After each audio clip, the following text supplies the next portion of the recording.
اعوذ باللہ من الشیطان الرجیم بسم اللہ الرحمن الرحیم۔ سورہ اعراف کے دوسرے رکوع میں قصہ آدم و ابلیس قرآن حکیم میں دوسری مرتبہ بیان ہو رہا ہے۔ اس سے پہلے یہ سورہ بقرہ میں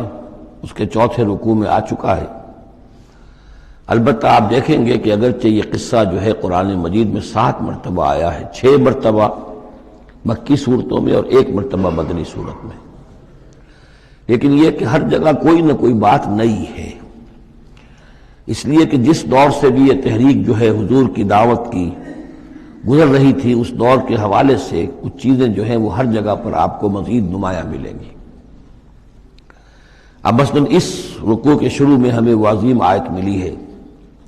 کہ جس میں جمع کا صیغہ اختیار کیا گیا ہے،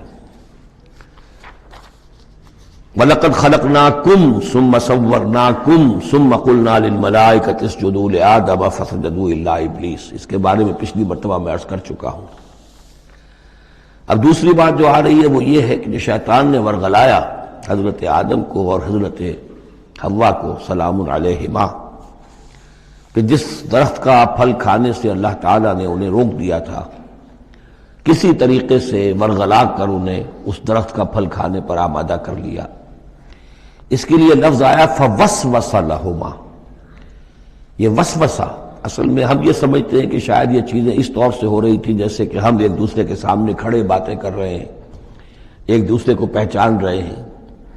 لیکن حضرت آدم اور حوا کے بھی دلوں میں وسوسہ اندازی کی ہے شیطان نے، جیسے کہ شیطان وسوسہ اندازی کرتا ہے ہمارے دلوں میں۔ یہ مکالمے اس طرح کے نہیں ہے کہ وہ ایک ہی محفل میں کھڑے ہوئے، عام طور پر سورہ بقرہ کے چوتھے رکوع میں بھی اور دوسرے مقامات پر بھی ہمارا تصور کچھ اور رہتا ہے، لیکن یہاں وہ پردے حائل ہیں۔ ابلیس جو ہے وہ یقیناً جو ہے جنات میں سے تھا، حضرت آدم علیہ السلام کے لیے اس وقت بھی وہ انویزیبل تھا،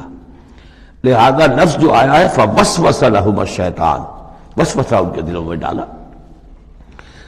لِيُبْدِيَ لَهُمَا مَا وُرِيَ عَنْهُمَا مِنْ سَوْآتِهِمَا۔ اب یہاں خاص طور پر ایک بات آ رہی ہے، اس کو ہم متشابہات ہی میں شمار کریں گے۔ یہاں ایک خاص اثر ظاہر کیا جا رہا ہے کہ وہ شجر ممنوع تھا، اس کا پھل کھانے کا ایک نتیجہ برآمد ہوا، اور وہ یہ ہوا کہ حضرت آدم اور حوا پر ان کی شرمگاہیں جو ہیں وہ نمایاں ہو گئیں۔ یا تو ایسا ہے کہ پہلے انہیں شعور نہیں تھا، اب شعور پیدا ہو گیا، یا یہ کہ انہیں کوئی خاص لباس جنت کا حلہ اللہ تعالیٰ نے عطا کیا ہوا تھا، وہ لباس اتر گیا اس درخت کا پھل کھانے کے نتیجے میں۔ یہ چیزیں ایسی ہیں کہ جس سے یقیناً بہت سے لوگوں کو کچھ قیاس آرائیوں کا موقع ملا ہے۔ بعض لوگوں کے نزدیک یہ نیکی اور بدی کی تمیز کا درخت ہے اصل میں، کہ جس کو کھاتے ہی نیکی اور بدی کی تمیز پیدا ہو جاتی ہے۔ بعض حضرات کا خیال یہ ہے کہ یہ اصل میں پہلا سیکشول ایکٹ ہے آدم اور حوا کے مابین، جس کو اس سے تعبیر کیا گیا ہے۔ یہ مختلف آراء ہیں، مختلف جو ہیں اس میں قیاسات ہیں، لیکن صحیح بات شکل یہی ہے کہ اس کے ضمن میں ابھی ہمیں اس کو متشابہات ہی کے دائرے میں رکھ کر اور اس کے بارے میں کوئی قطعی اور حقیقی اور یقینی رائے جو ہے قائم کرنے کی کوشش نہیں کرنی چاہیے، تاکہ کہیں اور معلومات جو ہیں ہماری سائنس کے ذریعے سے اکتشافات اور معلومات کا دائرہ اور وسیع ہو جائے تو اس سے ہم پہنچ جائیں اس کی کنہ تک کہ وہ درخت کون سا تھا۔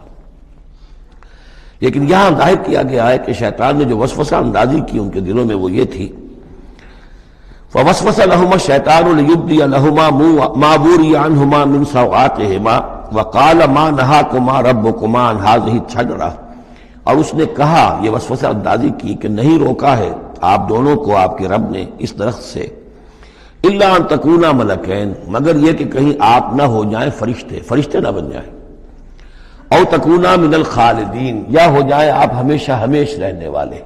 اب اس میں سیدھی سی بات یہ ہے کہ فرشتوں کو تو جھکایا گیا حضرت آدم کے سامنے، تو فرشتہ بن جانا کون سی بہت بڑی بات تھی، لیکن یہ کہ انسان بسا اوقات اپنی اصل حقیقت کو، اصل مقام کو بھول جاتا ہے، نسیان ہو جاتا ہے، اور یہ بات گویا کہ شیطان کے وسوسہ اندازی سے ان کے ذہن میں پیدا ہوئی، یا یہ کہ آپ ہمیشہ ہمیش رہیں اور آپ پر موت طاری نہ ہو۔ وَقَاسَمَهُمَا إِنِّي لَكُمَا لَمِنَ النَّاصِحِينَ، اور انہوں نے قسمیں کھا کھا کر اس نے یقین دلایا میں آپ کے لیے بہت یعنی مخلص ہوں، اور جو رائے دے رہا ہوں وہ بہت صحیح ہے۔ فدلاہما بغرور، تو دھوکہ دے کر انہیں، جس کو ہم کہتے ہیں مائل کر ہی لیا، شیشے میں اتار ہی لیا۔ فلما ذاق الشجرۃ، تو جب ان دونوں نے چکھ لیا اس درخت کے پھل کو، بدت لہما سوآتہما، ظاہر ہو گئی ان پر ان کی شرمگاہیں، واتفقا یخصفان علیہما من ورق الجنہ، اور وہ اب لگے